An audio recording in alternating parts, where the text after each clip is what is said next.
join me on Nightmare Truth, where all the stories you are about to air are true.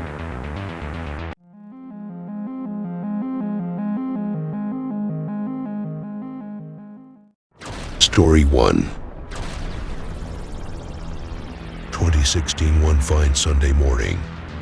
Alex Bisler, aged just 23, and his friend Sonia decided to take a hike on Merkle Memorial Trail in Usery Mountain Regional Park in the state of Arizona, USA. It's a short trail and one considered to be quite safe, with a chance of spotting some local nature, such as lizards and rabbits.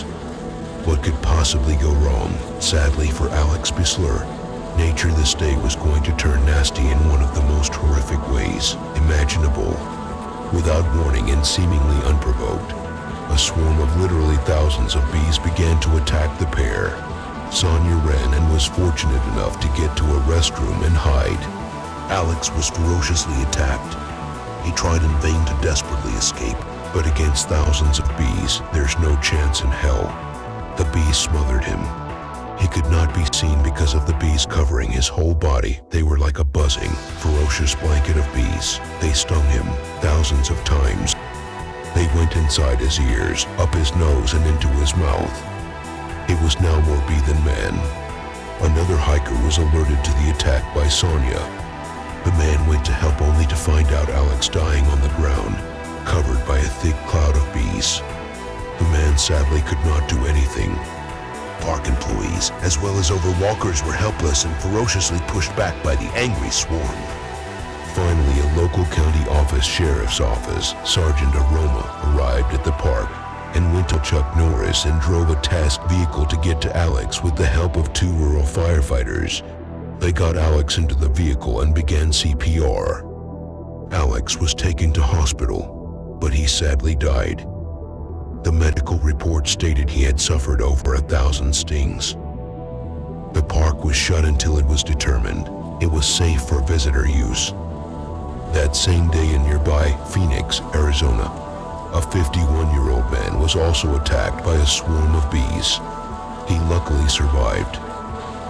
Arizona has seen a copious amount of activity in recent years where people have been attacked by swarms of bees, resulting in many people dying. In 2014, a landscaper was killed after being attacked by an estimated 800,000 bees when he and some fellow coworkers were mowing the grass for a 90-year-old homeowner who unbeknowingly had a hive that measured a staggering 8 foot by 3 foot in his attic. The bees were possibly disturbed by the noise and vibrations of the lawnmowers, so they fatefully attacked. There have been several bee attacks over the years in Arizona, such as people walking down the street where witnesses describe people as having faces covered with bees. A white cloud of bees attacked a farm, killing many animals and causing injuries to humans in 2011. These psychopathic bee attacks have been attributed to Africanized bees. Africanized bees or killer bees, quite literally created in a lab by scientists in the 50s, like something out of a horror movie. A horror movie which sadly for many unfortunate victims has become a true life or death tale. What is it about Arizona that attracts these killer bees? And will these highly intelligent killer swarms attack become more prolific? Could they take over the world? It's that a buzzing you can air in your attic.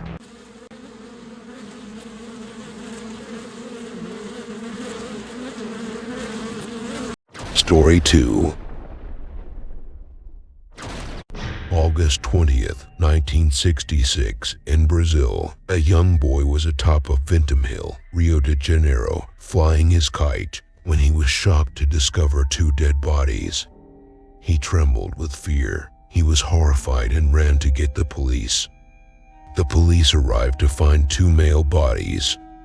They were very smartly dressed in suits. For some as yet unknown reason, they were wearing strange masks made out of lead. The police did a quick search and found a notebook nearby containing the words, 1630, be at the specified place. 1830, swallow capsules. After effect, protect metals, wait for sign. The 2 men were identified as Manuel Pera da Cruz and Miguel Jose Viana.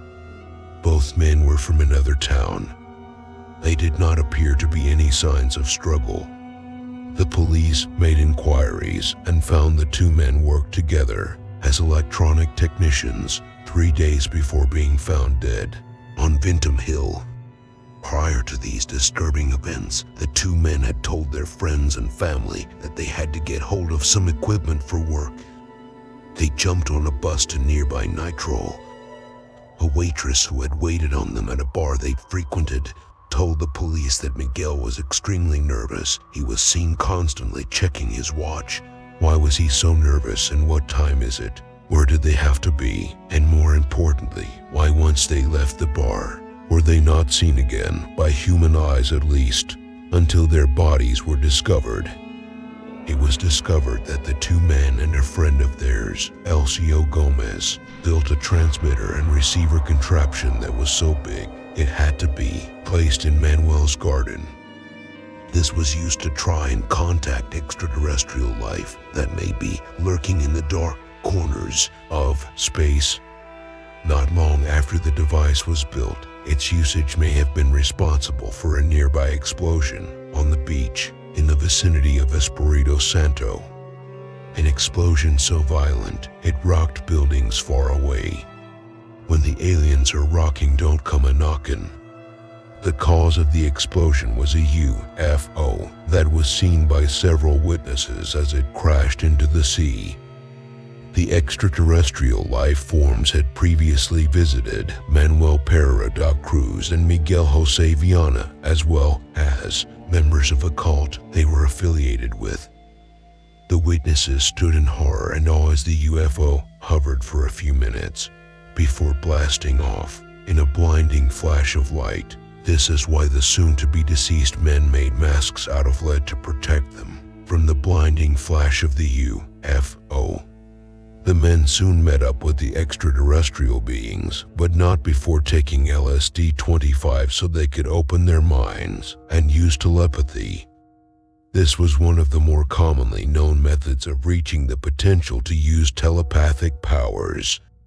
Even the U.S. government thought so at one time. This led some people to assume they had died from taking this narcotic. Yet to die from LSD is extremely rare. Plus, they were both dead, with not a mark on them. Surely too coincidental. Quite a few reports came from many witnesses who described the UFO they had seen hovering over the beach where the two men, just 3 days later, would be found dead. The UFO had been described as oval-shaped, with an orange glow color emitting rays of light in every direction. Were these two men murdered by aliens? Was it to cover something up, to stop the two men from exposing the truth about extraterrestrial life? The truth is out there. Something sinister seems to have happened. They may have took poison in a suicide pact, or both had heart attack.